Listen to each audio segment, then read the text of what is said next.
समय देश में चल रहे लोकसभा चुनाव को लेकर देश की सभी राजनीतिक पार्टियों के दिग्गज नेताओं ने चुनाव प्रचार में अपनी पूरी ताकत झोंक दी है। साथ ही सभी राजनीतिक पार्टियों ने अपनी अपनी सियासी बिसात बिछानी शुरू कर दी है।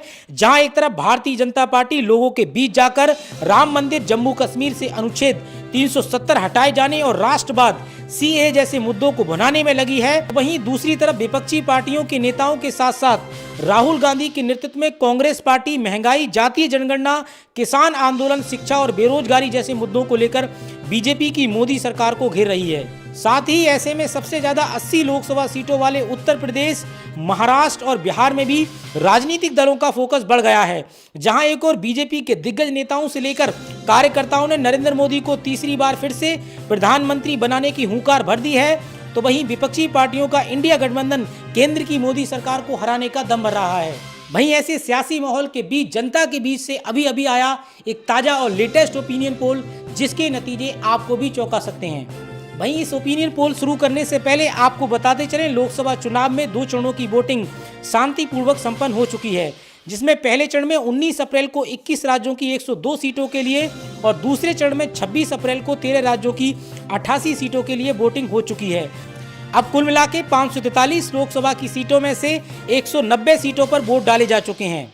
अब सभी पार्टियों की नजर तीसरे चरण यानी 7 मई को होने जा रहे उस पर टिकी है। इसके अलावा प्रधानमंत्री नरेंद्र मोदी ने बीजेपी के लिए 370 और पूरे एनडीए की अगर बात करें 400 सीटों की बात की है। इंडिया गठबंधन भी काफी सक्रिय नजर आ रहा है और बीजेपी के एनडीए को कहीं ना कहीं कड़ी टक्कर देता हुआ भी नजर आ रहा है। तो आइए आज का ये ओपिनियन पोल सर्वे शुरू करते हैं और बात करते हैं देश के सबसे बड़े सूबे उत्तर प्रदेश की। कहा जाता है कि केंद्र की सत्ता का रास्ता उत्तर प्रदेश से होकर निकलता है, क्योंकि यहाँ पर सबसे ज़्यादा लोकसभा की सीटें आती हैं। यहाँ पर अगर कुल लोकसभा सीटों की बात करें तो 80 लोकसभा की सीटें आती हैं। इन 80 सीटों में से अगर देखें बीजेपी के एनडीए गठबंधन के खाते में इस बार 45 सीटें जाने का अनुमान है, तो वहीं कांग्रेस पार्टी के इंडिया अलायंस के खाते में 34 सीटें जाती हुई नजर आ रही हैं। इसके अलावा अगर अन्य की बात करें, अन्य के खाते में 1 सीट जाने का अनुमान है। वहीं इसके अलावा आगे बात करते हैं बिहार की। बिहार में लोकसभा की 40 सीटें हैं। इन 40 सीटों में से अगर बात करें बीजेपी के एनडीए गठबंधन के खाते में 18 सीटें जाने का अनुमान है, तो वहीं कांग्रेस पार्टी के इंडिया अलायंस के खाते में 21 सीटें जाती हुई नजर आ रही हैं। अन्य पार्टियों के खाते में भी 1 सीट जाने का अनुमान है।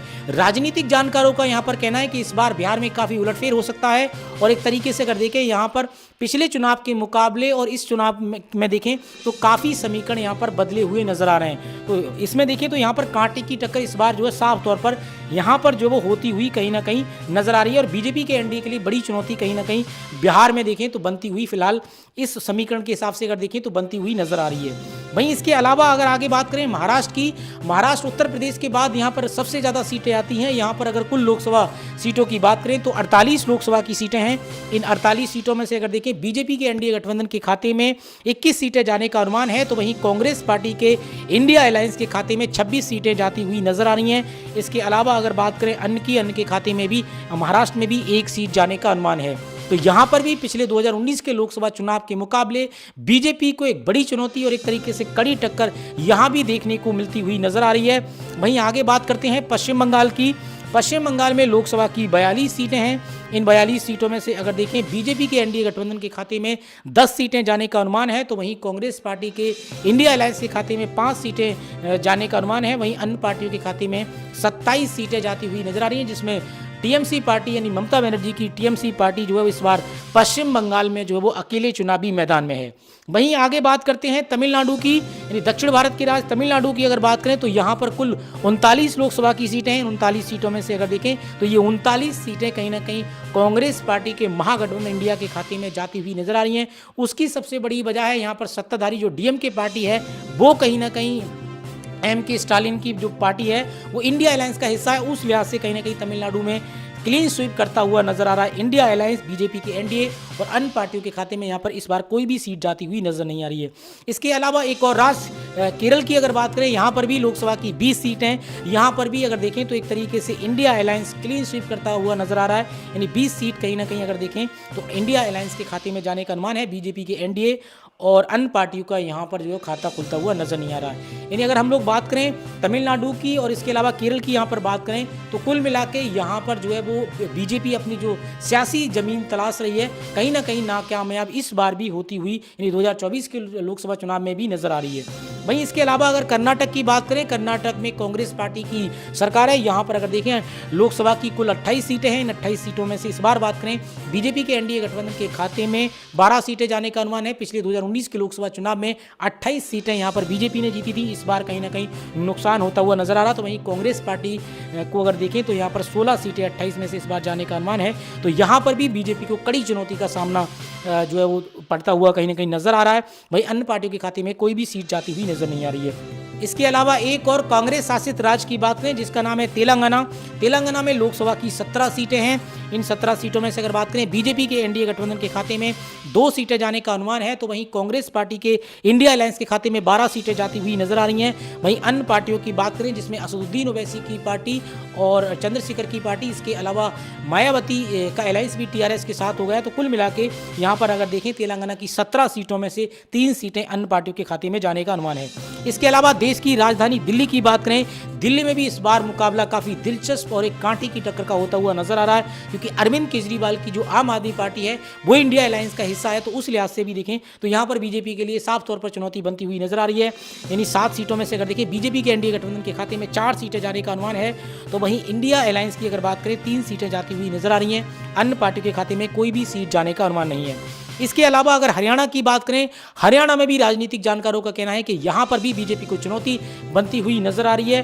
राजनीतिक जानकारों का कहना है कि यहाँ पर कांटे की टक्कर इस बार होती हुई कहीं ना कहीं नजर आ रही है। ये 10 लोकसभा की यहाँ पर सीटें हैं। इन 10 सीटों में से अगर देखें बीजेपी के एनडीए गठबंधन के खाते में 4 सीटें जाने का अनुमान है। तो वहीं कांग्रेस पार्टी के इंडिया अलायंस के खाते में 6 सीटें जाती हुई नजर आ रही हैं। ये वो राज्य जिसमें पिछले बार के अगर 2019 के लोकसभा चुनाव की बात करें तो यहाँ पर हरियाणा में एक तरीके से बीजेपी ने क्लीन स्वीप किया था। इस बार जो है वो काफी उलट समीकरण यहाँ पर बनते हुए नजर आ रहे हैं।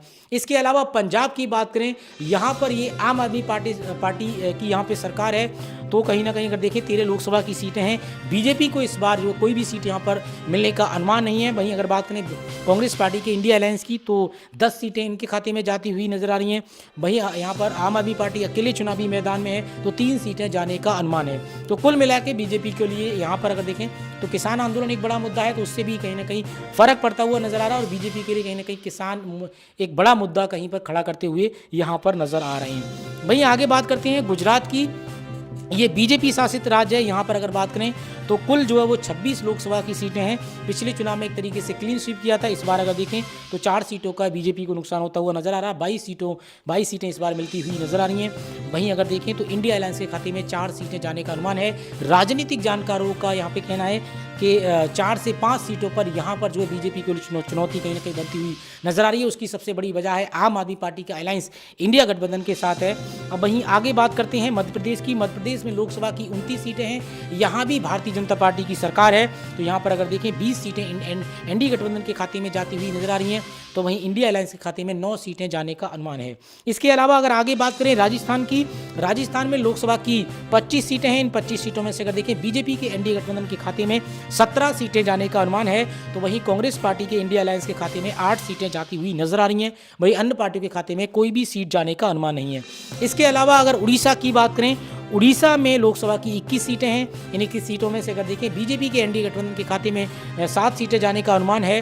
तो वहीं इंडिया अलायंस के खाते में महज 2 सीटें जाती हुई नजर आ रही हैं। बीजू जनता दल पार्टी यहाँ पर अकेले चुनावी मैदान में है। उस लिहाज से देखें यानी नवीन पटनायक की पार्टी के खाते में अगर देखें तो 12 सीटें जाने का अनुमान है। इसके अलावा आगे बात करते हैं हिमाचल प्रदेश की। हिमाचल प्रदेश में लोकसभा की 4 सीटें हैं। इन 4 सीटों में से अगर देखें एनडीए गठबंधन के खाते में 2 सीटें जाने का अनुमान है। तो वहीं इंडिया अलायंस के खाते में भी 2 सीटें जाती हुई नजर आ रही हैं। यहाँ पर कंगना रनौत के मैदान में आने से मुकाबला काफी दिलचस्प हो गया है। मंडी लोकसभा सीट की अगर बात करें तो ये एक वीआईपी सीटों में मानी जा रही है और काफी चर्चित सीट इस बार बन गई है। तो एक तरीके से यहाँ पे देखें तो कंगना रनौत के लिए भी एक बड़ी चुनौती कहीं ना कहीं बनती हुई नजर आ रही है। वहीं आगे बात करें असम की। असम में लोकसभा की 14 सीटें हैं। इन 14 सीटों में से अगर देखें बीजेपी के एनडीए गठबंधन के खाते में 7 सीटें जाने का अनुमान है। तो वहीं इंडिया अलायंस के खाते में 6 सीटें जाती हुई नजर आ रही हैं। अन्य पार्टियों के खाते में 1 सीट जाने का अनुमान है। इसके अलावा अगर झारखंड की बात करें, झारखंड में भी लोकसभा की 14 सीटें हैं। यहाँ पर यूपीए की सरकार है, यानी कांग्रेस पार्टी और झारखंड मुक्ति मोर्चा यहाँ पर जो है वो दोनों की यहाँ पे सरकार है। तो उस लिहाज से अगर यहाँ पे देखें तो 5 सीटें बीजेपी के एनडीए गठबंधन के खाते में जाने का अनुमान है। तो वहीं इंडिया अलायंस के खाते में 8 सीटें जाती हुई नजर आ रही हैं। अदर पार्टियों के खाते में 1 सीट जाने का अनुमान है। इसके अलावा आगे बात करते हैं उत्तराखंड की। उत्तराखंड में ये भाजपा शासित राज्य है। यहाँ पर अगर देखें तो 5 लोकसभा की सीटें हैं।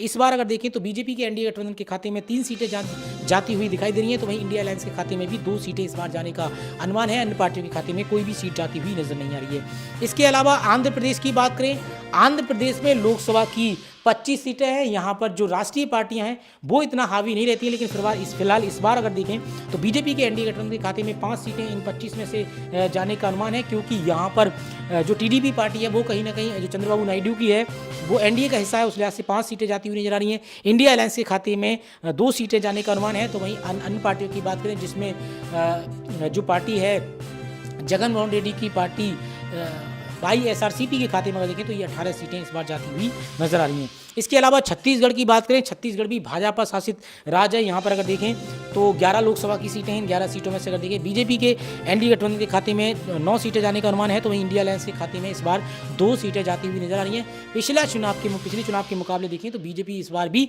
स्ट्रॉन्ग जोन में कहीं ना कहीं छत्तीसगढ़ में इस बार भी नजर आ रही है। वहीं आगे बात करते हैं मणिपुर की। मणिपुर में लोकसभा की 2 सीटें हैं और ये दोनों ही सीटें कांग्रेस पार्टी के इंडिया अलायंस के खाते में जाने का अनुमान है। इसके अलावा अगर गोवा की बात करें, गोवा में लोकसभा की 2 सीटें हैं और इन 2 सीटों पे देखें तो कड़ी टक्कर यहां पर इस बार होती हुई नजर आ रही है। एक सीट बीजेपी के एनडीए गठबंधन के खाते में जाने का अनुमान है, तो वहीं एक सीट इंडिया अलायंस के खाते में जाती हुई नजर आ रही है। इसके अलावा जम्मू कश्मीर और लद्दाख की बात करें तो ये धारा 370 हटने के बाद अगर देखें तो कहीं ना कहीं केंद्र शासित प्रदेश केंद्र सरकार ने यहाँ पे बना दिए हैं, तो 6 यहाँ पे लोकसभा की सीटें हैं। इन 6 सीटों में से अगर बात करें बीजेपी के एनडीए गठबंधन के खाते में 2 सीटें जाने का अनुमान है, तो वहीं इंडिया अलायंस के खाते में 4 सीटें जाती हुई नजर आ रही हैं। अन्य पार्टियों के खाते में कोई भी सीट जाती हुई नजर नहीं आ रही है। इसके अलावा बात करें आगे अन्य केंद्र शासित प्रदेश की, तो यहाँ पर 6 लोकसभा की सीटें हैं। इन केंद्र शासित प्रदेश में यहाँ पर देखिए बीजेपी के एनडीए गठबंधन के खाते में 2 सीटें जाती हुई दिखाई दे रही हैं, तो वहीं इंडिया अलायंस के खाते में 4 सीटें जाने का अनुमान है। इसके अलावा अन्य पार्टियों के खाते में कोई भी सीट मिलती हुई नजर नहीं आ रही है। अब वहीं इसके अलावा पूर्वोत्तर के अन्य राज्यों की बात करें तो 9 लोकसभा की सीटें हैं। 9 में से अगर बात करें भाजपा के एनडीए गठबंधन के खाते में 5 सीटें जाने का अनुमान है, तो वहीं कांग्रेस पार्टी के इंडिया अलायंस के खाते में 4 सीटें जाती हुई नजर आ रही हैं। अन्य पार्टियों के खाते में कोई भी सीट जाने का अनुमान नहीं है। अब कुल मिला के यहाँ पर अगर 543 लोकसभा की सीटों में से अगर देखें बीजेपी के एनडीए गठबंधन के खाते में 230 सीटें कहीं ना कहीं 543 में से जाती हुई नजर आ रही हैं। इस ओपिनियन पोल के सर्वे के अनुसार तो एक तरीके से देखें केंद्र की मोदी सरकार को इस बार झटका लगता हुआ नजर आ रहा है। और वहीं बात करें यहाँ पर 543 में से इंडिया अलायंस की अगर बात करें तो 250 सीटें जाती हुई नजर आ रही हैं। यानी विपक्षी पार्टियों का जो इंडिया गठबंधन है कहीं ना कहीं बीजेपी के एनडीए गठबंधन को जो है वो कड़ी टक्कर देता हुआ नजर आ रहा है। जैसे कि प्रधानमंत्री नरेंद्र मोदी ने एक तरीके से 400 पार की बात की है पूरे एनडीए की। वहीं अगर अकेले बीजेपी की बात करें तो 370 की बात की जा रही है, तो कहीं ना कहीं इस बार हवा निकलती हुई नजर आ रही है इस ओपिनियन पोल सर्वे के अनुसार। वहीं अदर की बात करें तो 53 सीटें अन्य पार्टियों के खाते में जाने का अनुमान है। आपको क्या लगता है कि इस बार केंद्र में किस पार्टी की सरकार बनेगी? अभी जो है फिलहाल जैसे मैंने पहले बताया कि 2 चरणों की वोटिंग जो है वो संपन्न हो चुकी है। आगे के अब 5 चरणों में किस तरीके के समीकरण बनेंगे, आपको क्या लगता है? क्योंकि एक सबसे बड़ा यहाँ पर जो राजनीतिक जानकारों को कहना है कि कम वोटिंग जो है वो कहीं ना कहीं सत्ताधारी पार्टी को नुकसान देती है। क्या आपको भी ऐसा लगता है? या फिर कई बार जो तमाम पार्टियां अब यहाँ पे अपने अपने दावे कर रही हैं, एक तरफ इंडिया अलायंस है, इंडिया अलायंस कह रहा है कि जो बीजेपी के वोटर नहीं निकले हैं, और दूसरी तरफ बीजेपी जो है वो एनडीए के जो सहायक दल हैं उसकी अगर बात करें तो सभी पार्टियां ये दावा कर रही हैं कि हमारे वोट तो निकले आए पर जो है वो इंडिया अलायंस के नहीं निकले हैं। तो कुल मिला के अब इन दावों में कितनी सच्चाई है ये तो जब 5 जून को नतीजे आएंगे तभी साफ हो पाएगा। तो अभी इसी तरीके की आगे के जो अपडेट जानने के लिए आप हमारे चैनल 21 न्यूज़ के साथ जुड़े रहिए।